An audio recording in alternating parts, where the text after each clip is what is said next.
Hi, today is Friday of the 21st week of Ordinary Time, but it is also the feast of St Augustine.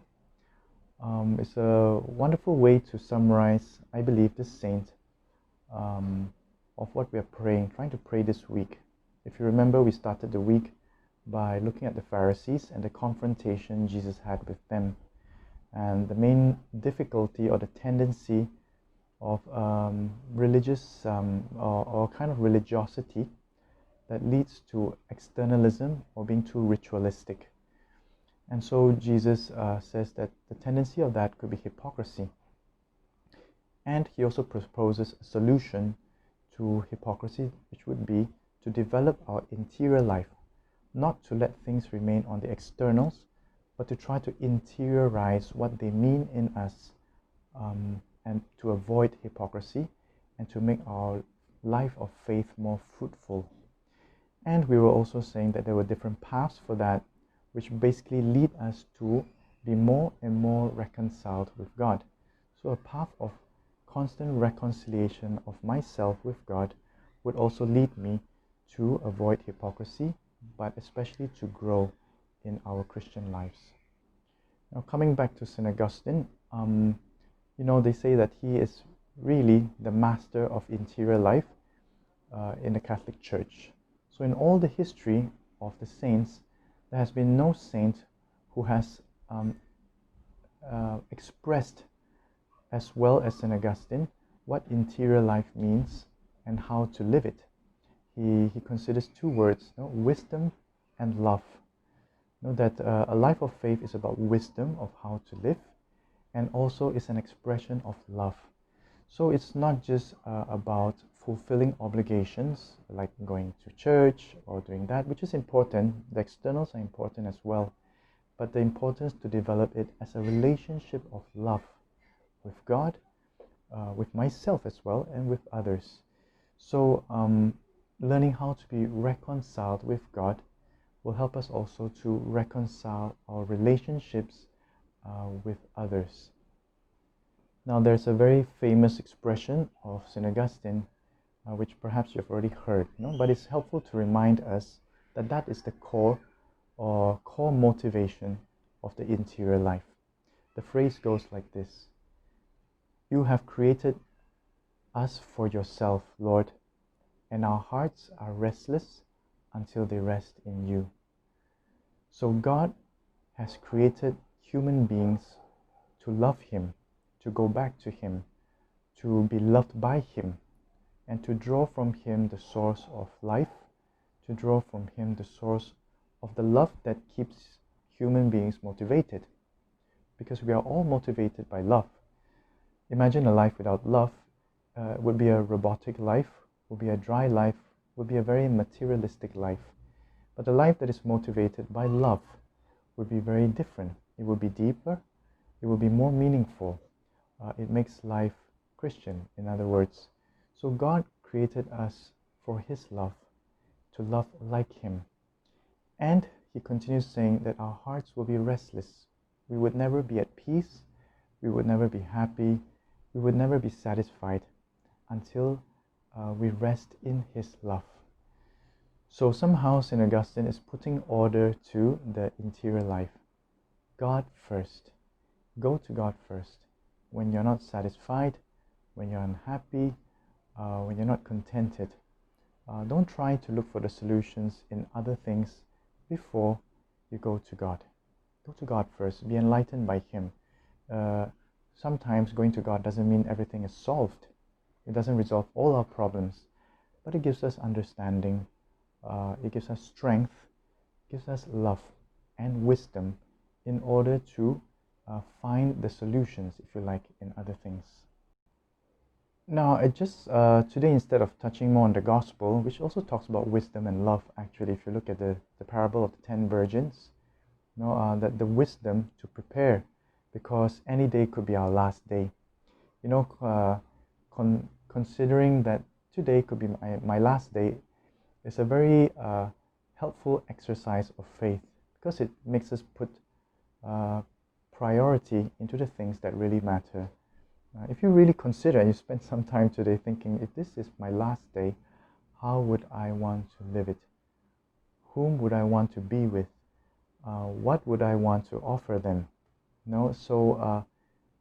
Yeah, considering that this could be the last day, staying awake and being vigilant in that sense, that God could take my life any day, would give us wisdom. At the same time, the parable of the 10 virgins speaks about love. It's about welcoming the bridegroom. It's about doing things. It's not just anyone we're welcoming. We're welcoming a God who is love. So the last day should not fill us with resignation or fear, but the last day is something to fill us with love. That at the end of the day, I have a God who created me for His love. And with His love, each day of my life, even if today is the last day, I could continue living all the ordinary things in the ordinary routine as I usually do, but with that love and that confidence in God's love. So basically, that could be the summary of the Gospel of today. But I just want to leave you with this such a beautiful reading and phrases of St Augustine that could help us to understand what is this combination between wisdom and love, and how we can consider today as my last day, in what way. So I'll just read it to you. If you want to, you could go to the Office of the Readings. Some of us might already be familiar. You can just look at iBreviary. It's an application in the phone. You can get it. Or you can look through Universalis. It's also a very good application that has all the Office of Readings. If you just try to look for it, there's a liturgy of the hours. You know, in the church you have the Mass, but you have the morning prayer, the afternoon prayer, the evening prayer, etc. And they have what they call the Office of Readings, which help us to understand the feast day or the readings of the day. So I just like to focus on the second reading, which is from St. Augustine himself. And you can go to it and reflect on it. It's really so rich. He says, in this line of being created for God and only resting when our hearts rest in Him. He says here, to God, it's a prayer. Late have I loved you, beauty so ancient and so new. Late have I loved you, he emphasizes. Lo, you were within, again the interior life, but I outside, seeking there for you. And upon the shapely things you have made, I rushed headlong. I mishappen. I made a mistake because you were with me all along and I was looking for you outside. You are the creator, you are love itself, and I fell in love with the things that you made, with the beauty of the things, when actually I was created for you. And then he says, you were with me, but I was not with you. No, you were always with me, in my interior, but I was outside, I was not with you. They held me back far from you, the things that you created, those things which would have no being were they not in you. So I got distracted with the externals. I got distracted with the things, the gifts that you gave me, not realizing that you are the gift, the main gift of my life. You called, shouted, broke through my deafness, beautiful. You flared, blazed, banished my blindness. You lavished your fragrance. I gasped, and now I pant for you. I tasted you, and now I hunger and thirst. You touched me, and I burned for your peace. Now this last phrase of St. Augustine is about how when you taste and you experience the beauty, the satisfaction of God inside of you, you will always thirst for Him. And that is the beauty of encountering God. If once you have encountered God in your interior, you will never find satisfaction in the things outside. in a good way. It means anyway, you will never be fully satisfied by the things around you, not just by people, even in that sense, even relationships with others.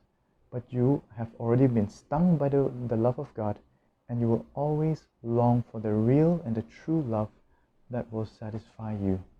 So St. Augustine encourages us to realize that interior life is really about love at the end of the day.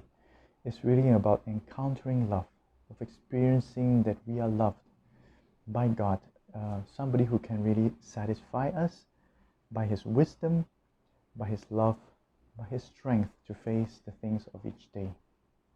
So if you like, let us summarize this reflection today about the avoidance of hypocrisy and the proposal of the interior life. Just these two words, asking for wisdom and for love. Wisdom by considering living this life as if it's my last day. Jesus, how should I live if today was the last day of my life? Who are the people who I want to be with if today were the last day, were to be the last day of my life? And not just who I want to be with, but what would I want to offer them if today was the last day of my life? So that wisdom of considering this as my last day would take me out of just focusing on external things. But the second question is asking for wisdom, but asking as well for love. What is the quality of love that I can experience in you so that I can also offer it to others? The peace, the reconciliation, the authenticity of love that I could live and share this day.